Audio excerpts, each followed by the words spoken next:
Topic है हमारा है पदार्थ का वर्गीकरण, क्लासिफिकेशंस ऑफ मटेरियल। जो पदार्थ का वर्गीकरण होता है उसे तीन भागों में विभाजित किया जाता है। पहला आपका है औद्योगिक वर्गीकरण, इसे कहते हैं इंडस्ट्रियल क्लासिफिकेशन। दूसरा होता है उपयोगिता के आधार पर, जिसे कहते हैं बेस्ड ऑन यूटिलिटी। तीसरा होता है निर्माण प्रक्रम के आधार पर, बेस्ड ऑन फैब्रिकेशन प्रोसेस। तो किसी भी पदार्थ का वर्गीकरण तीन भागों पर निर्भर करता है। पहली चीज होती है औद्योगिक वर्गीकरण, दूसरा उपयोगिता के आधार पर और तीसरा निर्माण प्रक्रम के आधार पर। तो अब हम ये जानने की कोशिश करते हैं कि वर्गीकरण जो हो रहा है तीन भागों में, तो सबसे पहला वर्गीकरण औद्योगिक वर्गीकरण के अंतर्गत क्या क्या चीजें आती हैं। औद्योगिक वर्गीकरण का सीधे तौर पर होता है इंडस्ट्रियल क्लासिफिकेशन, मतलब उद्योग से संबंधित वर्गीकरण। उद्योग से संबंधित जैसे आप उससे संबंधित में होंगे, लोहे होंगे, आपका स्टील होगा, आपका विभिन्न प्रकार के लोह के तत्व होंगे। इन सभी चीजों को वर्गीकरण हम इस प्रकार से करते हैं कि औद्योगिक वर्गीकरण को तीन भागों में विभाजित किया गया है। पहला आपका है धात्विक पदार्थ, दूसरा है अधात्विक पदार्थ और तीसरा है सम्मिश्र पदार्थ। धात्विक पदार्थ को हम लोग कहते हैं मेटेलिक मटेरियल्स। धात्विक पदार्थ हम लोग कहते हैं मेटेलिक मटेरियल्स, धातु। दूसरा है अधात्विक पदार्थ, इसे कहते हैं नॉन मेटेलिक मटेरियल्स। तीसरा है सम्मिश्र पदार्थ मींस कंपोजिट मटेरियल्स। तो इन तीन भागों में विभाजित किया गया है औद्योगिक वर्गीकरण को। तो जो धात्विक पदार्थ होते हैं, सीधे तौर पर हम ये जानते हैं कि इनमें धातु के गुण मौजूद होते हैं। जिससे क्या कहते हैं, वह पदार्थ जिनमें धातु के गुण मौजूद हो उन्हें हम धात्विक पदार्थ कहते हैं। वे पदार्थ जिनमें धातु के गुण एकदम न हो उन्हें हम अधात्विक पदार्थ कहते हैं। और सम्मिश्र का मतलब होता है मिक्सर, इसे कहते हैं हम लोग मिक्स। सम्मिश्र को कहते हैं कंपोजिट मीन्स दो या दो से अधिक पदार्थों को जब आपस में सम्मिलित कर दिया जाता है तो उसे हम लोग कहते हैं सम्मिश्र पदार्थ। तो तीनों का वर्गीकरण हो गया। पहला है जिसमें धातु के गुण मौजूद होते हैं वो धात्विक पदार्थ कहलाता है। वह पदार्थ जिसमें धातु के गुण मौजूद नहीं होते हैं वह अधात्विक पदार्थ कहलाता है। और सम्मिश्र पदार्थ वह होते हैं जिसमें दो या दो से अधिक धातुओं के गुण मौजूद हो और उनको मिश्रित कर दिया जाए तो वह सम्मिश्र पदार्थ कहलाता है।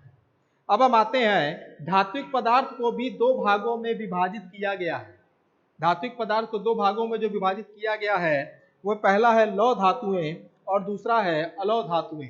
लौह धातुओं का मतलब होता है फेरस मेटल्स और अलौह धातुओं का मतलब होता है नॉन फेरस मेटल्स। और सिंपल सी चीज है, लौह मतलब कि लोहा और अलौह मतलब जिसमें लोहा नहीं है। तो लौह धातु में वह धातुएं होती हैं जिनमें लोहे के तत्व मौजूद होते हैं। लोहा का मतलब होता है यहां पर आयरन, Fe मीन्स आयरन। तो वह धातुएं जिनमें लौह के तत्व पाए जाते हैं वह कहलाते हैं लौह धातुएं। और वह पदार्थ जिसमें आयरन नहीं पाया जाता मीन्स जिसमें लोहा नहीं पाया जाता है उसे हम लोग कहते हैं अलौह धातु। तो जिसमें लोहा पाया जाएगा वो लौह धातुएं कहलाएंगी, जिसमें लोहा नहीं पाया जाएगा वो अलौह धातुएं कहलाएंगी। और ये दोनों आएंगी धात्विक पदार्थ के अंतर्गत। ये आएंगे किसके, धात्विक पदार्थ के अंतर्गत। तो आपके लौह धातुओं में जिसमें लोहे के तत्व पाए जाते हैं वो हमेशा लौह धातु कहलाती है। और इसका सीधे तौर पर उदाहरण होता है आयरन। सीधे तौर पर इसका है आयरन और इस्पात। एक है आयरन और एक है स्टील, जिसे हम लोग कहते हैं इस्पात। तो स्टील जो होता है वो आयरन का प्योरेस्ट फॉर्म होता है।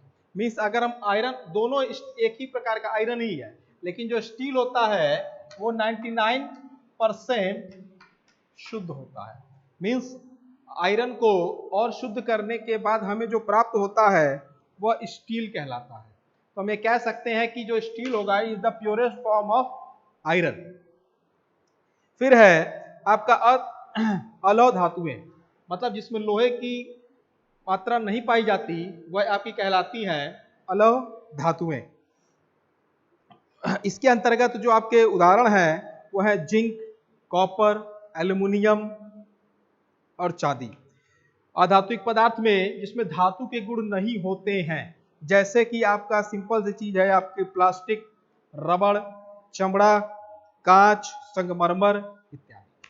और सम्मिश्र का मतलब यह हुआ, सम्मिश्र में दो या दो से अधिक पदार्थों को जब एक साथ सम्मिलित कर दिया जाए तो वो हमारा कहलाता है सम्मिश्र पदार्थ।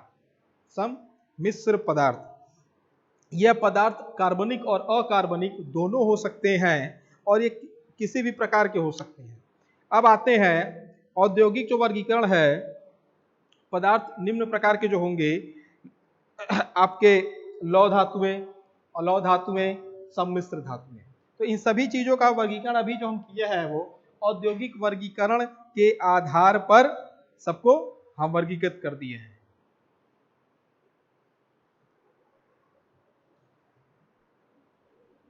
इसको बंद कर दीजिए।